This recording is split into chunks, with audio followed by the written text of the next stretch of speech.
Ah, mais putain! Mec, t'as un volet. T'as même pas vu le volet. Eh, salut. Mais qu'est-ce qu'il fout encore là, lui? Et on le réparera pas. Et on t'aura une mauvaise note, d'accord? Je te mettrai un 2 sur 5.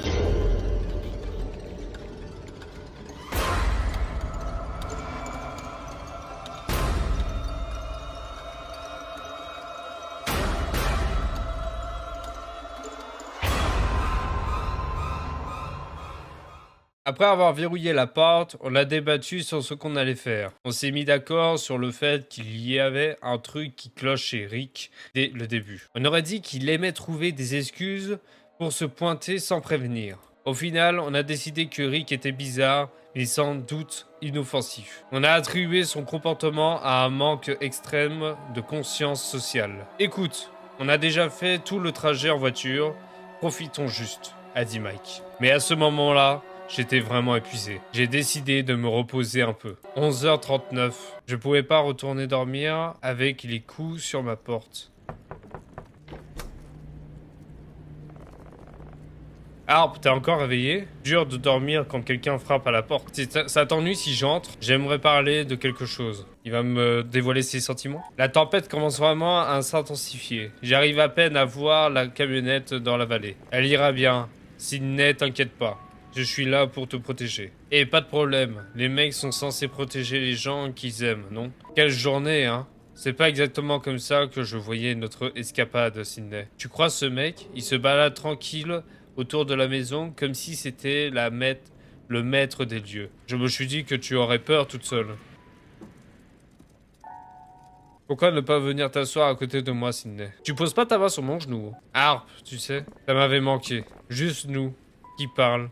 Ça faisait trop longtemps. T'as pas besoin de dormir seul ce soir si tu le souhaites pas. Mike, d'où ça vient ça? Tu ferais ça si Nora était là? Mais pas ta main. Je te gifle. Je vais te gifler. Tu fais comme si tu avais oublié notre voyage en Oregon. Ah ouais, bah raconte. Je me souviens que c'était bien gênant. Au début, c'était pas gênant en vrai. Mike, on avait beaucoup bu. Il s'est passé des choses. En effet, il s'en est passé des choses. J'espérais que peut-être elles pourraient se reproduire. Tu me laisses juste m'inquiéter des détails, Sydney. Quel timing, hein? Mais bon, on peut pas laisser Nora galérer. Laisse-moi m'habiller, je te retrouve en bas. Non, Sydney, tu restes là et tu te reposes. Ça sert à rien qu'on soit deux à se geler le cul dehors. Oui, je suis sûr, t'es en pyjama et je suis encore habillé. Installe-toi et je m'occupe d'aller aider Nora. J'aime toujours être gentil avec toi, Sydney. Oh putain, non mais je vous dis les gars, ils veulent la draguer. Sois prudent s'il te plaît. On continuera d'en parler demain, ok? Repose-toi bien et reste au chaud. Je sais pas ce qui se passe entre les deux, mais franchement c'était tendu. Je me suis dit que les choses s'amélioreraient si je me reposais. Nora savait toujours comment me remonter le moral et j'en avais de plus en plus besoin. Avec son arrivée proche, j'ai décidé de me reposer en attendant. Minuit 39. Ah, ça en sonne. Je doute que quelqu'un était à la porte de devant. Réaliser que quelqu'un était dehors aussi tard dans la nuit était terrifiant. Je t'ai vu, mon ami. S'il te plaît, ouvre la porte, je me les gèle dehors. C'est qui?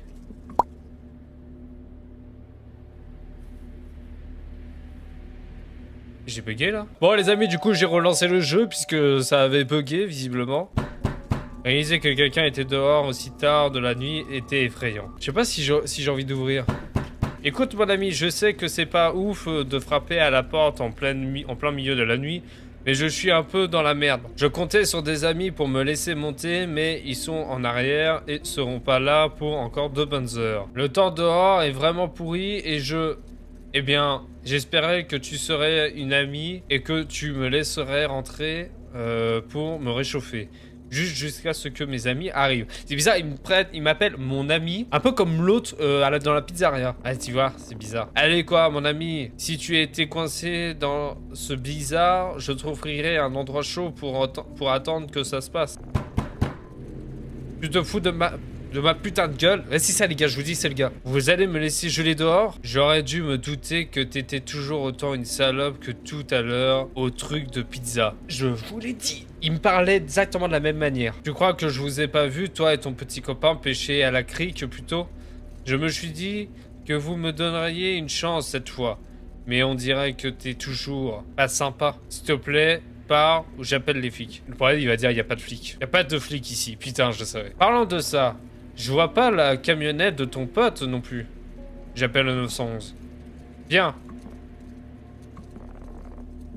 Faites comme chez vous. Ah si, il avait la même veste. J'avais mal vu. Mais laisse-moi te dire un truc. Tu payeras pour m'avoir laissé dehors. Oui, donc là, cette fois-ci, il menace. Hein. Pour la deuxième fois. Hein. Le karma est une belle salope, mon ami. Vu ma fatigue, j'éprouvais peu d'intérêt à l'homme à la porte.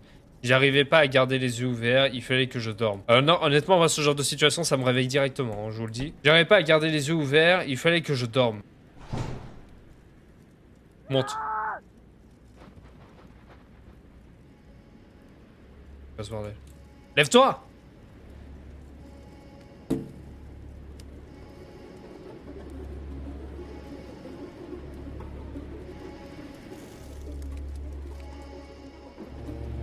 À ce stade, je n'avais pas d'autre choix d'appeler de l'aide. Rick, désolé d'avoir embêté nouveau, mais vous pouvez repasser me voir?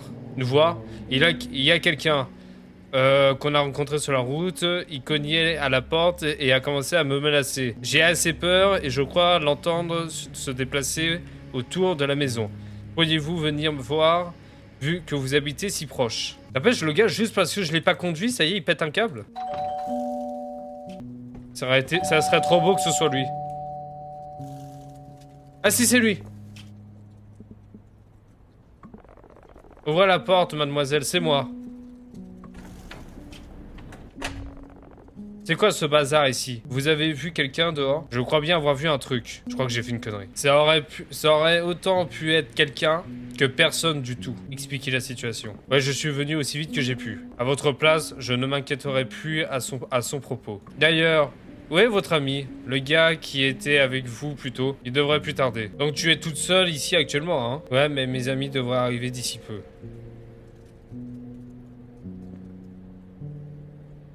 C'est quoi là? Tu fais quoi là? Ce genre de tempête ramène toutes sortes de gens. Ils savent pas tous quand rester à l'écart. Oui. Pourquoi pas? Échappe pour lire le message. Je veux le voir. Qu'est-ce que vous faites là? Revenir vous voir. Comment ça? Je vis à Brixton. Je n'ai été à location depuis des semaines. Tout va bien, mademoiselle? Oui. Il est bien tard pour envoyer des messages, non? Vous parlez à qui? Ah bon? Oui. Merci d'être passé quand même. Ça devrait aller maintenant. T'es sûr de ça? Oui. Ouais, j'ai juste surréagi. Peut-être que je devrais rester un peu, m'assurer que tout est ok. Tu dois partir tout de suite. Qu'est-ce que tu viens de dire? C'est ma putain de maison, je me barre quand je veux. Tu dois partir immédiatement. Je crois pas, non. Si quelqu'un quitte cette maison, ça sera l'un d'entre nous.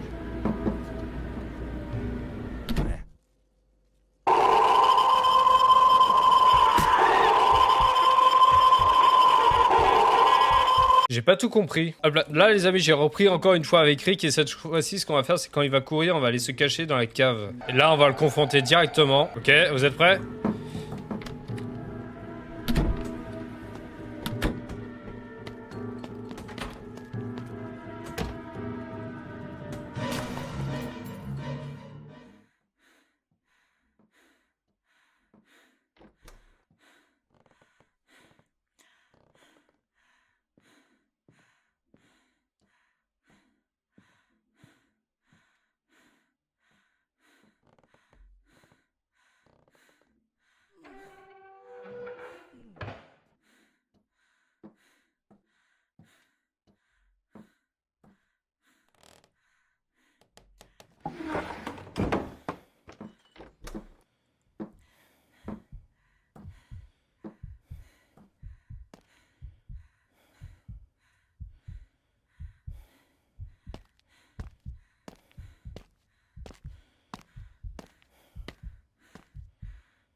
Casse-toi!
Ok.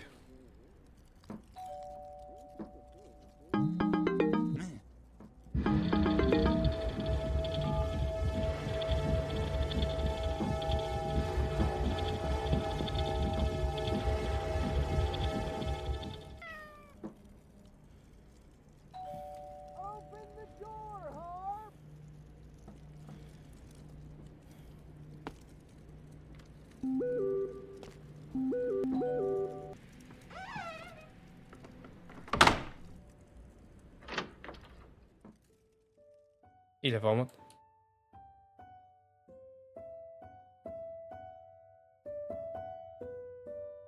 Si, hein.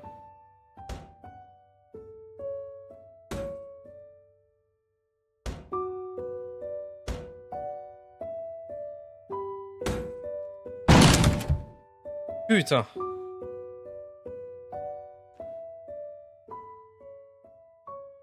Je leur ai raconté tout ce qui s'est passé après que Mick soit parti.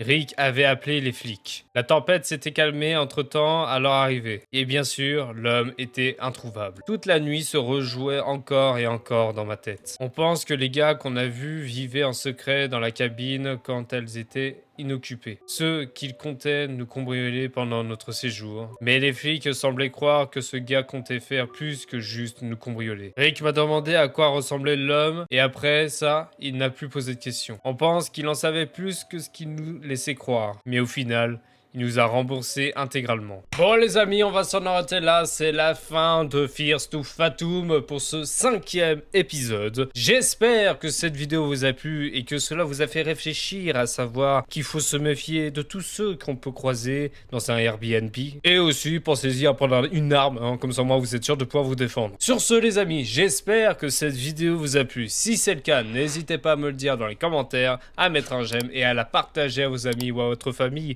pour savoir s'ils ont peur comme nous avons eu peur. Sur ce les amis, je vous dis à la prochaine pour une nouvelle vidéo. Ciao. Je crois que l'adresse était 241 Woodbury. Oui, alors. Oh ta gueule. T'as qu'à doubler. Oh putain de sa race. Ah il m'a fait peur l'autre là. Ah bah c'est là, regardez. Et donc. Super la maison.